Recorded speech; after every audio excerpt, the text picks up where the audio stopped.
앞서 전해드렸습니다만 어제와 그제 이틀 연속으로 군에서 안타까운 사건이 또 벌어졌습니다. 윤일병 사건이 발생했던 28사단 소속 병사 2명이 휴가를 나와서 그제밤에 동반 자살을 했고요. 그런가 하면 어제 오후에는 경기도 광주의 한 부대 사격장에서 한 일병이 머리에 관통상을 입고 사망을 했죠. 자살인 것으로 확인되고 있습니다. 이거 참 군대 보낸 부모뿐 아니라 온 국민이 염려가 큽니다. 국방부 김민석 대변인을 연결해서 이 사건들 어디까지 밝혀졌는지 알아보죠. 김민석 대변인님 나와 계십니까? 네, 안녕하십니까. 우선 어제 오후 경기도 사격장에서 머리에 관통상 입고 숨진 일병, 여기도 이제 윤일병인데 이 윤일병도 결국은 자살인 것으로 확인이 됐군요. 네, 자살입니다. 이 병사는 3군 사령부 직할부대에 있는 사격장에서 실탄을 지급받았습니다. 예. 그래서 사격 훈련을 하던 도중에 스스로 총을 본인의 머리를 쏘아서 사망한 사건입니다. 네, 이 병사는 A급 관심병사였습니다. A급 관심병사였죠. 그렇습니다. 그래서 A급 관심병사는 항상 조심해서 보호하는데 하지만 군인이 또 사격을 하지 않을 수 없지 않습니까? 사격 연습을 할 수밖에 없는데 그 잠깐 사이에 또 이런 불행한 일이 발생했습니다. 혹시 뭐 가혹행위라든지 이런 게 있었는지는 추가로 더 확인해야 할 사안이고 사격 훈련은 누구나 군인이면 해야 합니다. 훈련을 하는 것까지는 이해가 되는데 그럼 실탄 지급 후에 A급 관심병사라면 좀 더 누가 관심을 기울여서 지켜봤어야 하지 않는가? 보통 사격 훈련할 때는 계속 보고 있는데 순간 그렇게 된 것 같습니다. 그렇군요. 가혹행위 여부에 대해서는 아직 조사된 건 없고요. 그건 아직 나오지 않았습니다. 자살의 이유, 관리 이 부분 철저하게 좀 밝혀내야겠네요. 네. 이게 바로 어제 벌어졌던 경기도 부대의 자살 사건이었고 바로 그 전날 밤에는 휴가를 나온 28사단 병사 2명이 동반 자살을 했습니다. 이 두 사람도 모두 A급, B급 관심병사였죠? 네, 그렇습니다. 애초에 인성 검사를 할 때 자살 충동이 높은 것으로 나와 있었습니다. 그리고 실제로 여러 차례 그걸 시도한 적도 있고요. 이게 지금 휴가부터 맞춰서 나온 건가요? 아니면 우연히? 아닙니다. 휴가도 맞춰서 나간 걸로 보입니다. 휴가도. 그럼 철저한 계획하에 동반 자살이 이루어진 거네요. 유서는 끝내 안 나왔습니까? 유서는 XX를 죽이고 싶다. 이런 메모가 있습니다. 문제는 이 선임병사 또한 또 문제가 있는 병사입니다. 어떤 문제가 있는 병사인가요? 이 병사도 정신적 장애가 있어가지고 국군 양주병원에서 치료 중입니다. 그 병사도? 그리고 일상적인 능력도 매우 떨어지는 병사라고 합니다. 정리해보자면 누구누구 선임을 죽이고 싶다 이런 메모. 그래서 그 선임도 조사해보니 그 선임 역시 관심병사였고 일처리 능력이 떨어지는 것으로 어떤 치료도 받고 있는 이런 상황. 근데 그렇습니다. 일처리 능력 떨어지고 전반적인 능력 떨어져서 치료까지 받고 있는 상황이더라도 가혹행위를 후임병에게 저지를 가능성은 있지 않습니까? 그래서 가혹행위를 했는지 이제 당초 부검을 하려고 했습니다. 그렇지만 가족이 사인이 명확하니까 굳이 그럴 필요 없다라고 해서 부검의가 검시만 했습니다.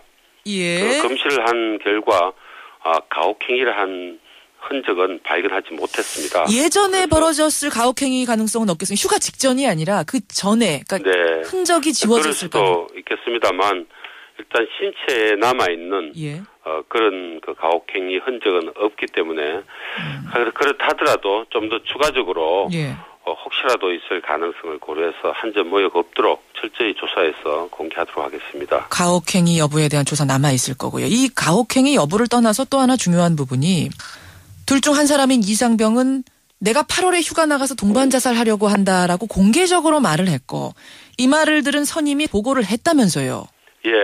한 달쯤 전에 후임병에게 이 동반 자살하려고 한다라는 이야기를 했다고 합니다. 후임병에게 했어요? 일병에게 했는데 이 일병이 분대장 또 역시 병사긴 한데 분대장에게 보고를 했습니다. 근데 이 분대장은 대수롭지 않게 아마 생각하고 위에 소대장 등 간부에게 보고하지 않았다고 합니다. 근데 이 두 사람은 그냥 이렇게 말만 한번 흘리고 지나간 정도가 아니라 군 인성검사에서 한 명의 경우는 자살이 예측된다는 판정을 받았던 적이 있고 실제로 자살 시도를 했던 적도 있단 말입니다. 그렇습니다. 그 정도의 상황인 사람들이라면 이 분대장이 그냥 그렇게 뭐 대수롭지 않게 넘길 상황이 아니었던 거 아닌가요? 맞습니다. 저도 그렇게 생각이 듭니다. 그렇죠. 예, 서로의 관심을 조금만 떨어뜨리면은 이런 일이 발생하는 것 같습니다. 그러면 더 이상의 조치가 없었습니까? 그 정도 상황이 된 사람에 대해서? 그러나 문제는 이제 또 관심병사라고 해서 예. 너무 부각을 시키면은 또 부대 내에서 이게 본래 비공개입니다. 그렇긴 공개를 하죠. 하게 되면 자기도 모르게 이상한 그런 분위기가 생길 수가 있어서. 물론 그렇습니다. 그런데 이 경우는 예. 그냥 그 정도가 아니라 자살 시도, 자살 예측 판정, 탈영까지 이루어진 경우인데 그래서 조기 전역 권유를 하기도 했다면서요. 예. 그래서 조기 전역을 현역 복무 부적합 판정이 내려져서 예. 처리를 판정을 하려고 했는데 예. 부모님들께서 이제 불명예로 전역하게 되면 전역 후에 사회에 나가면 취업하는데 혹시 어려움이 있을 것 같다고 낙인이 찍힐 수 있다. 등으로 해서 예 그럴 수 있지 않습니까 경력상. 예 그래서 제발 그 군에서 좀 보호해달라. 그래서 좀 군을 온전하게 마쳤으면 좋겠다. 아니 조기 전역을 권유해야 될 정도의 부적격자였는데 부모가 싫습니다 하면은 더 이상은 어떻게 군에서 해볼 방법이 없는 건가요? 현행은? 예 사실은 조기 전역 시켜야 하는데 또 이 사람 마음이라 또 부모님께서 간곡하게 또 부탁을 하기 때문에 받아들인 것이죠. 이게 지금 한 사람이 자살하는 정도의 문제를 떠나서 다른 군인에게도 위해를 가하는 상황이 벌어질 수도 있었단 말이죠. 지금 마음을 잘못 먹었은 말입니다. 그렇습니다. 그런데 이전 정도의 사람을 부모님이 그냥 받아주세요 한다고 받아주는 이 시스템이 과연 맞는 것인가? 이 부분은 좀 의문이 드는데요. 예, 그래서 앞으로 조기 전역 조치, 현역 복무 부적합 처리하는 과정을 단축하려고 합니다. 지금은 얼마나 걸리죠? 지금은 2-3달 걸립니다. 예, 절차 맞는 데만 2-3달. 네. 근데 그걸 일단 신속하게 하고. 2-3주로 줄여가서 예. 이런 가슴 아픈 일이 가급적 병역 내에서 적게 생기도록 할 계획입니다. 신속하게 절차 처리하는 거 좋습니다. 근데 이번 경우 같은 경우에는 뭐 신속이냐 아니냐의 문제가 아니라 부모님이 거부를 해서 더 이상 진전이 안 된 경우 강제할 수 있는 방법 이런 건 고민 안 하십니까? 그렇습니다. 법대로 하면은 이제 전역을 시켜야 하는 게 마땅합니다. 하지만 그렇기 때문에 또 그거 부담을 또 우리 사회에서 안게 됩니다. 예, 법으로도 강제 전역이 지금도 가능은 한데 예. 그 후에 어떤 사회에 나와서 또 부적응하는 문제 뭐 이런 것들이 걱정되기 때문에 거부하는 사람들에 대해서 아주 강제하기는 지금 현실적으로는 어렵다 이런 그렇죠. 말씀. 부모님 너무나 간곡하게 아마 말씀하시기 때문에 그걸 군에서 받아들인 거 아닌가요? 생각됩니다. 이 부분에 대해서는 우리가 좀 생각을 깊이 해봐야겠네요. 어느 쪽이 맞는 것인가에 대해서 여러분은 어떻게 생각하시는가 궁금합니다. 이런 상황에서 벌어진 자살 참 안타깝습니다. 걱정도 되고요. 근데 어제와 그제 그 이딴 병사들의 자살 보면서 일각에서는 베르테르 효과, 즉 누군가 자살을 하면 거기에 영향을 받는 어떤 이런 효과들이 군에서 지금 벌어지고 있는 거 아닌가, 그런 분위기가 벌어지고 있는 건 아니냐, 이런 분석 나오는데 어떻게 보세요?